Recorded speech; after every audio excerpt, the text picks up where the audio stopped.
Thanks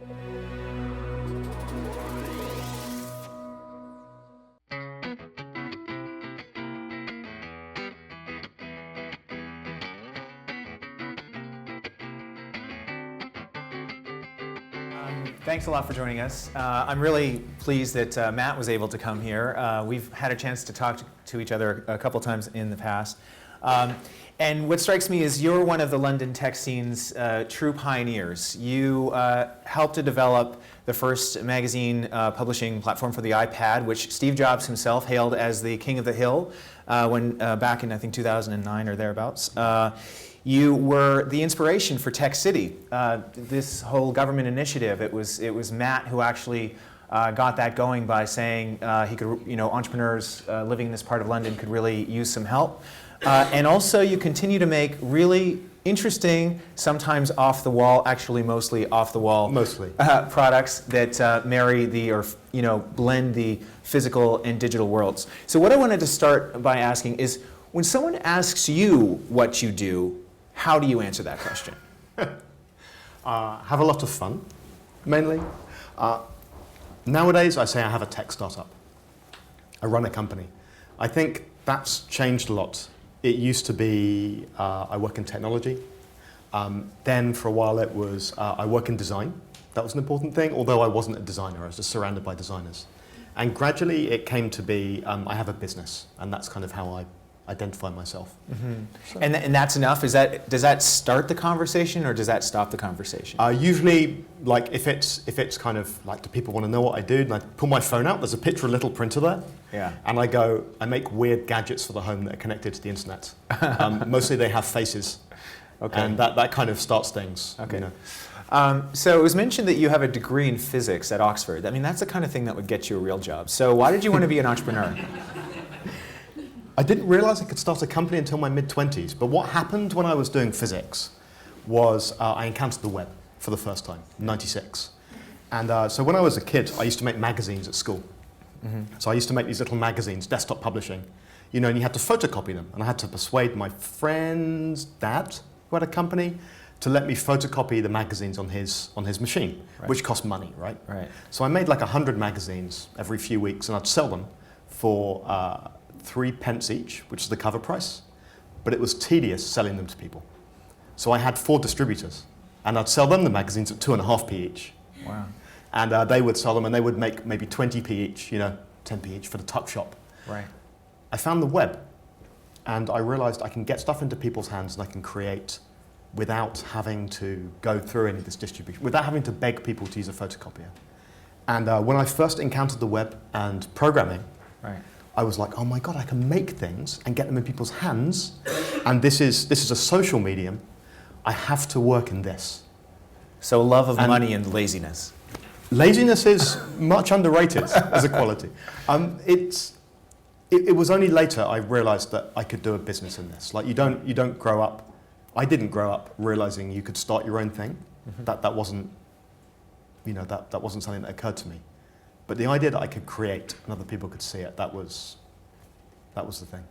So the theme of this talk is the Internet of Things, and I feel like we may have got the crowd here under false pretenses, because you don't actually use that term yourself, right? You talk about connected hardware.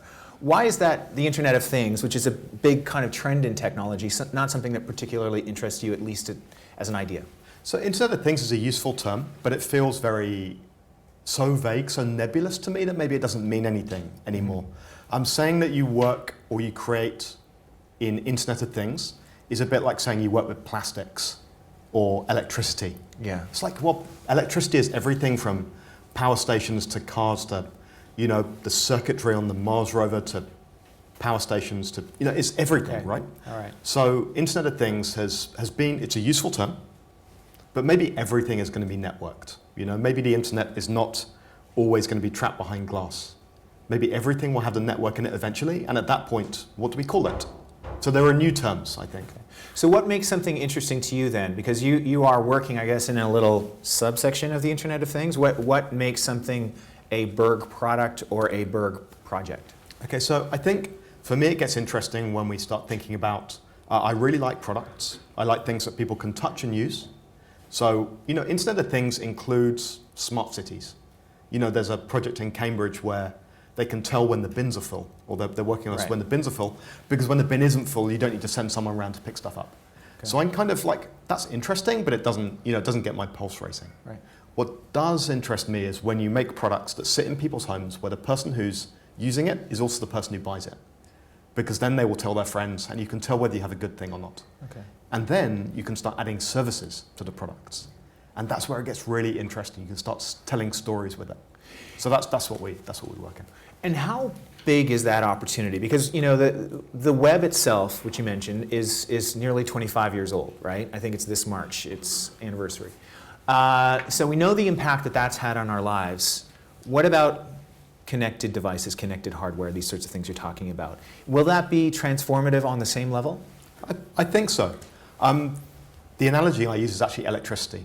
So back in the 1880s and 1890s, the electric light bulb and the telegraph transformed cities. But it's interesting to see what they were used for to begin with. The electric light bulb was used so people could work late at night at home. And it was also used to make it easy to go into city centres to do shopping. Really, Yeah. And for 30 years, that's what we used electricity for. And then with the fractional horsepower motor, there was an explosion of different devices. And domestic life was changed forever with washing machines and hairdryers. So I think with smartphones, that's the light bulb and the telegraph moment, right? That's the thing. But when do we diversify? Right. And it might not happen right now, but I think it changes the network, the liveness, the ability to have the product, the small brain in the product, but then to have access to the big brain of the entire internet. That'll change every product we use eventually. So tell me about Little Printer, which was your first sort of big product. I mean, you've made other products before, but this is the one that got you a lot of attention. What was the thinking behind that? Because when we're talking about big transformation, Little Printer is a little product. It's a cute, novel product. But why did you go first with that? What was your intention? Okay. It was a Trojan horse. So way back, we've had some experience with connected devices before, and we learned a lot about what's easy to do, what's hard to do, where the pain points are, that kind of thing. And we came up with a kind of a mythical architecture for us, a kind of technology that we called BERG Cloud. We didn't know what it was, but we were like, can we make it easy can we lower the cost of invention? Can we make it easy to prototype products? And can we bring some of the web thinking, which we regard as very iterative and very agile, to physical things? Right. But we knew, I have a principle, you can't just make a platform, right? It's untested. Right. You can only make it by being product-led. You have to kind of get your hands dirty, make something, and kind of use that, and then extract the platform later. So we brainstormed 20 different connected devices we could make. And the printer stood out because it was something where we could increase the value of it over time because of content, right? You can add more stuff to it to make it more valuable. And that kind of met another couple of ideas in the studio. And the studio is an interesting thing because it means there's no single inception for ideas. You bring things together. Mm-hmm. It met two other ideas. One idea it met was an idea I had a few years before, which was called My Printer, My Social Letterbox. Right. And the idea was that could the printer be the same as the way my mum used to take clippings from newspapers and send them to me? Mm-hmm. And I really loved that, the feeling that created when something comes into your life like that. Right. I was like, could we do that? And the second thing was Jack, my co-founder. He had an idea for, all it was a printer that prints its own face. And that was it. And designers have a kind of a sixth sense for magic, I think. And so we kind of combined all these things and started making something. And that was where Little Printer came from. Okay. So has it worked out the way you hoped? I mean, how successful is Little Printer? We've sold about 3,000 units. Right. So not wildly successful. It's not going to be the next iPad. Right. But we sell them as fast as we can make them. So we've learned a lot about supply chain. It turns out we can't make them very fast, but it's done the job it needed to, right. And it's taught us things about how to make useful tools for connected devices that, as far as I can see, nobody else has realized are important. Okay, so what's the most instructive lesson you've learned through Little Printer? That we don't know what connected devices are when you start making them. You only know what they are when they're in your hands. We know this from websites and apps, right? Google Analytics was transformative for websites because you could put something out there, see how people used it, and get into a test, build, an iterative loop. Achieve product market fit, find your way to it. And we're kind of used to doing that with websites, but it's never been possible with hardware before. You would make it, you would ship it, and that would be it. You were stuck with products in inventory, right? Yeah. So by making products measurable and making them learn, we can iterate from a starting product to something which is better. And that's what's different, I think, once you start connecting things to the network. You can act a bit more like the web. So we're all about how do we become more agile. Okay. All right. So I'm interested in how little printers change, but maybe we'll move on from that just for a second. And you've gone through a radical change, or BERG has gone through a radical change since I last saw you 1 year ago, right? So you described yourself as a design consultancy, right, up until fairly recently. Yeah. Now you're betting on the cloud. Your big thing is BERG Cloud. Tell me about the change and the reason for the change. Right. So since Jack and I started the company in 2005 as a design partnership, and right from the beginning we had this kind of aspiration to make our own stuff and consult. But consultancy was definitely the lead. Right. 2009 we started hiring people, and for the next 4 years we were consulting we were making video phones for Google. We made that the first magazine for iPad you mentioned. We've done computer vision stuff with Samsung, and it's all been, that's time and materials. That's kind of how that business works. Right. And then there was a moment at the end of December 2012 where we shipped Little Printer, and we'd just been named by Fast Company as this kind of, great list. Yeah. And my old business plan that I wrote back in 2006, the long-term goal was to be a renowned consultancy and to have shipped our own product. And in December, I reckon I should have felt delighted, but I didn't. I felt, we're done. Let's go home, right? We've done everything. At the same time, we kind of realized that this split between consultancy and trying to build our own thing was tearing the company apart. Right. Like, it didn't feel good in the company. So we decided to choose. What should we do? And at the beginning of this year, we decided to concentrate on the technology business. Took 8 months to raise money. Now we've taken funding. Right. We've turned the consultancy off. So none of that anymore. Most of the team came with us. And we're now a tech startup. And yeah, that's different in lots of ways. And how's it going so far? Great things and difficult things. Yeah. So the focusing is wonderful. So we actually have a clear strategy now. It used to be that BERG was about let's be choosy with the work, scratch our own itches, Yeah. try and make great fireworks. Yeah. Now we have a strategy. There's something we're trying to build. I've got a boss for the first time in almost a decade. Well, a board, sorry, but it feels like a boss. Like Yeah. it's a very odd feeling. What's the sort of thing that they tell you to do that you weren't expecting? So the incredible thing about the investors is they are like the smartest business people I've ever met, because I think just they've seen loads. So we had our first board meeting 2 weeks ago, and you're kind of talking for like 20 minutes around, how you think, I don't know, our strategy, these are the 3 or 4 things we should be concentrating on. And they're kind of staring at you with these kind of little beady eyes. And then they say something like incredibly insightful that you hadn't even realized was important. Yeah. And you're like, how did you even get to that? How did you even realize that was the thing? And you realize that was the most important thing you should be concentrating on. It's just, yeah. How will that kind of accountability change your priorities or change how you run the company? Because that's the thing is, when you take funding, you're answerable to someone, right? It's one thing having a vision, but when it's on someone else's dime, they get to at least try to steer you in a certain direction. Right, but the thing is that the thing they've bought into is the vision that Jack and I already set out for them. Right. So we haven't felt, and maybe this is something that happens later, we haven't felt at all like we're being steered one way or another. Okay. They're helping us refine it. I think the impact is more on other people in the company. All right. So for the first time now, everyone can see what the company is doing for the next, years, right? Yeah. And so how they fit into that too. Is it public how much you raised? Yes. So we raised £800,000, Okay. so $1.3 million. It's not that much. Yeah. That's actually less than our annual revenue as a consultancy. Right. So we'll need to make a little revenue out of that as well. Is that what you were aiming for? Because presumably, given your success thus far, you probably could have gotten more. Yeah, but the valuation would have spoiled us, I think. Like, people are very skeptical of a company which is coming out of a consultancy mindset, Right. because you have a very different way of behaving. And that's actually a lot of baggage. Okay. So we were aiming for 750,000 to make it worth it. Right. From 750 to a million, like anywhere in that bracket. Okay. So we now have another 200 available.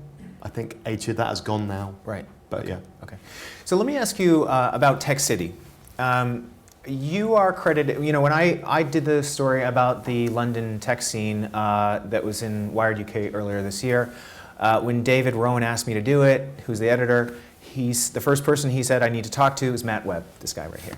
And which is incredible to begin with when you think about all the amazing people in this scene right now.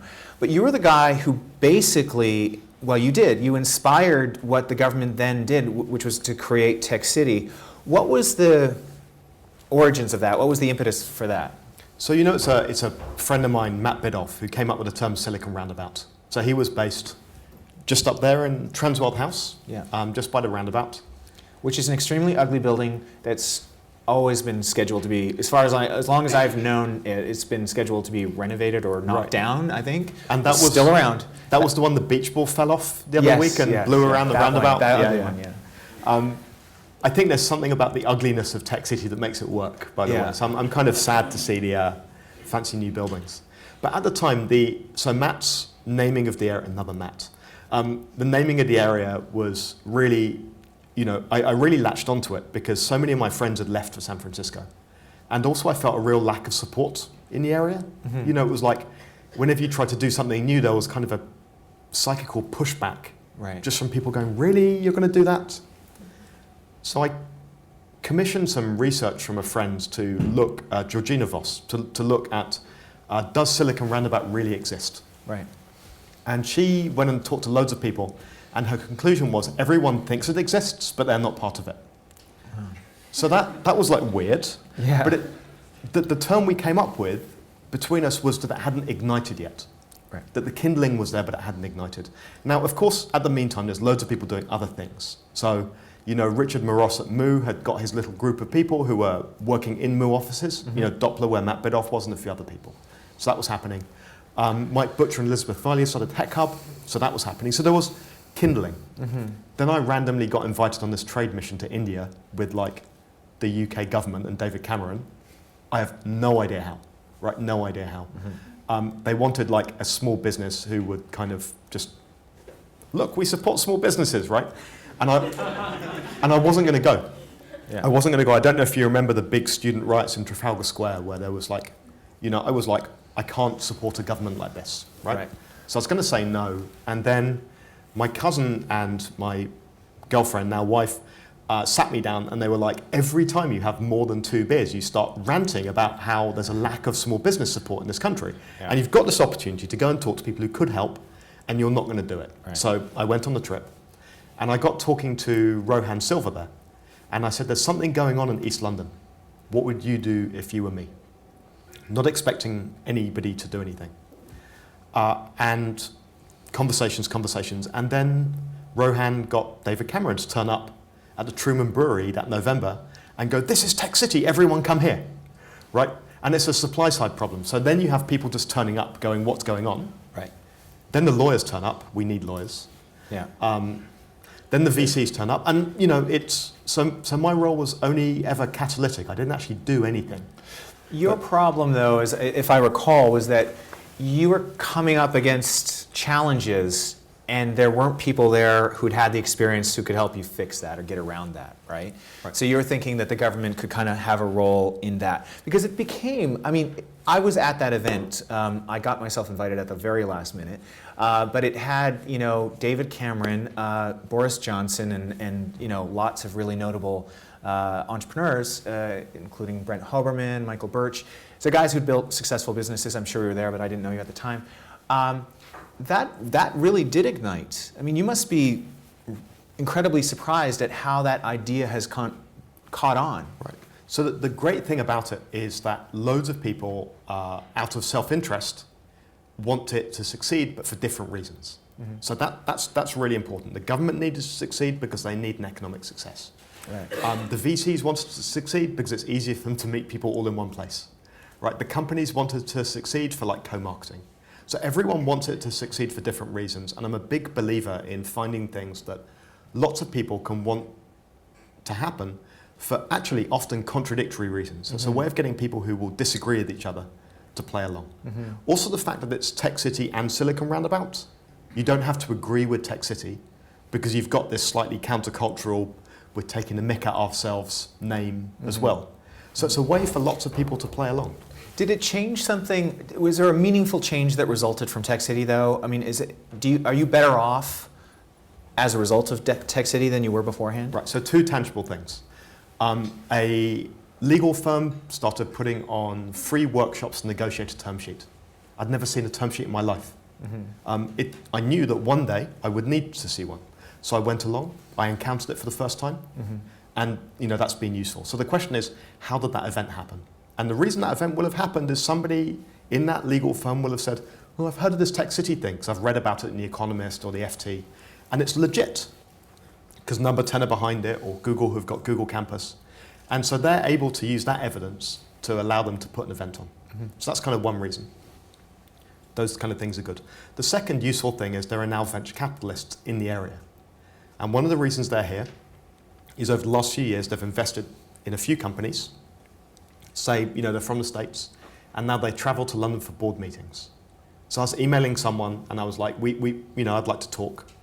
And they were like, as luck would have it, I'm in London next week. So what happens is you bring people together and suddenly you have this marketplace thing happening. And for that, for VCs, also read talent. Or running into someone in a coffee shop queue going, I'm trying to think about how to solve this issue, what do you think? So you've basically created a serendipity machine, which is a geographic district, which is what clusters are really. And is that beyond the term sheet? Is that helping you day to day? Because I also had the benefit of talking to Richard Florida. So I met with Rohan Silva at Downing Street when I was doing that piece, and he talked about Richard Florida, who was like sort of the philosophical inspiration. You were the kind of entrepreneur on the ground, Richard Florida, for anyone who doesn't know, is an urban theorist who kind of is an acolyte of Jane Jacobs, who talked about the productivity that comes from proximity and how governments, I think, or at least how tech clusters can form in urban environments, and that's kind of the future, whereas in the past it would have been in suburban research parks. Do you are now, I think, on the corner of Silicon Way, is that right? Are you still based there? Have you moved to new offices? So here's the thing, we had to move. Okay. Because the building is getting knocked down for offices because commercial rent has doubled in the last 12 months. Right. Because of Tech City. Is that your fault? Yes. Yeah. But yeah, Hackney called it Silicon Way. Right, but you never regret that? The rent doubling? Yeah. No, it happens. Yeah. So one of the things about changing to a tech startup is all our processes are broken. We don't know how to do anything anymore. Right. In the old days, we would have had to figure this out for ourselves. This time what we did is we had an offsite. Where did we have it? At a place around the corner. 4 years ago, there was nowhere to have events. Right. Who did we get to coach us? Someone that another startup recommended because they'd had great experience with her coaching them about the processes. And that will change how we work. And when I asked you about the day-to-day, because I've had the benefit, as I say, of covering technology. So when I come to East London, I used to live here, but when I come here, I go to Google Campus or I go to Mind Candy. You haven't invited me by your office recently, so I haven't been there. But I get this impression of these wonderful things, exciting things happening, and then some people are quite skeptical. They think Tech City is just a government initiative that's meant to, win votes, and there's nothing really behind it. So you kind of are aware of the big picture, but in the day-to-day, are you running into other entrepreneurs? That sort of San Francisco kind of ecosystem that we discussed before in Valencia, where you kind of run into other people who are doing something similar? Is that happening? So Alexandra de Champs-Encino is the heart of the Internet of Things scene in London. Right. She's a friend now, so I can drop her a note. We met up for coffee. We were sitting in Ozone, and I was like, I'm really trying to think about who I need to pitch this thing to, get more embedded in the scene. She was like, you need to talk to this guy, John. He runs at what is now Techstars. And she's like, I'll intro him to you. And then we turn around and he's 4 seats down. So we go and talk to him. Yeah. Sees my face, we meet up. I end up getting invited to another event up in Cambridge. Right. Meet some people there. This kind of stuff is happening continuously. Okay, cool. And so tiny accelerations. I want to bring it back to your company because we only have a few minutes left. So one of the things we talked about was a big shift to BERG Cloud. So you're making products. We should talk about the thing you did for Twitter, with Twitter, which is Flock, the tweeting cuckoo clock. Should we? Yeah, maybe we should look at the video. That would be great. Let's have the video running in the background. Yeah, okay. So I'll tell you, while that's going on, because I think it's nice ambient stuff. And I want to ask you, because we don't have that much time, you're making your own cool products, but you're also opening up to developers. Right. So tell me quickly how this came about. Right. So the big shift for us was we made Little Printer. We extracted this platform for making connected things more easily, lowering the cost of invention. We called BERG Cloud, and we were like, that was like a ta-da moment for us. It hadn't occurred to us that we could really make other stuff on it, but we still needed to prove it. It's not a platform until you've got more than one thing on it. And around the same time, Twitter had come to us and said, we kind of got known for making connected things. We also got known for making little things. So we also got people coming to us going, could you make us some little sofas? And we were like, are they connected to the internet? And they were like, no. they're just little. You're the guys who do little things, right? Yeah. And we were like, no. We have standards. Anyway, so Twitter came to us and said, can you help us make a connected cuckoo clock that we will give away as a marketing thing? Right. That sings when you get a tweet. So you could see from that the birds come out when you get a new follower, a retweet, whatever. Wow. So we start working on the product over here. And we're 2 months into the project, at work. 'Cause it's a slow burn one. And we're also working on BERG Cloud. And I remember the day when I got these guys into a room and I was like, how are you building this flock, this connected cuckoo clock? And they're like, a bunch of Arduinos and some web stuff and the industrial design. And I'm like, do you know how you're going to do that yet? And they were like, no, we're still trying to figure it out. I said, talk to the guy who was building BERG Cloud. And I was like, how close are you to having BERG Cloud ready that we can build stuff on it? And he's like, it's kind of there. And I'm like, our company is only 14 people. Why are you two guys not talking to each other yet? And we sort of stared at each other for 5 minutes. And then they were like, we probably should do that. And it was funny, even it hadn't occurred to us that we could yet use BERG Cloud for things that weren't our own products, that it would accelerate other things. Right. So we brought this out, and that was the first test case of could other people build products on the platform. Now, we're not going to make any more products on the platform, not for the next year or so. Wow. We're going to make kits to help other people make products. So are you trying to inspire another kind of Raspberry Pi type ecosystem based around BERG Cloud? The Raspberry Pi ecosystem already exists, as does an Arduino one. So what we want to do is work with those groups of people, help them connect what they're doing to the web, and make new products out of that. Okay. So the long-term game is somebody somewhere is going to make the internet fridge, the proverbial internet fridge, and they're going to make a good one. I want to be the platform that drives that. Okay. I want to be the iOS of the connected washing machine, the connected weigh scales, the connected table lamp. This is kind of a dark video, and it's got the original company name there, Schultz and Webb. This was the first thing we made back in 2005. Released it in 2006. And it's a puppet, a little, a physical puppet. It was meant to be injection molded in the body and 3D printed in the head to look like one of your friends. And it would represent one of your friends when they were available online on Instant Messenger to talk to. Right. And you can see it plugs into your computer by USB. Nobody uses USB now. Right. And it represents one of your friends on IM. Nobody uses instant messaging. And it says when they're available to chat. I haven't been offline since like 2009. but I want to show. So I want to show you at work. So Okay. Can you hit play? So what it is, this puppet represents one of your friends, and there they are plugged into your computer. And here they are on IM, and they go offline. They come online. See if you can guess what happens next. We were going to be billionaires. Please join me in thanking Matt Webb from BERG. Thank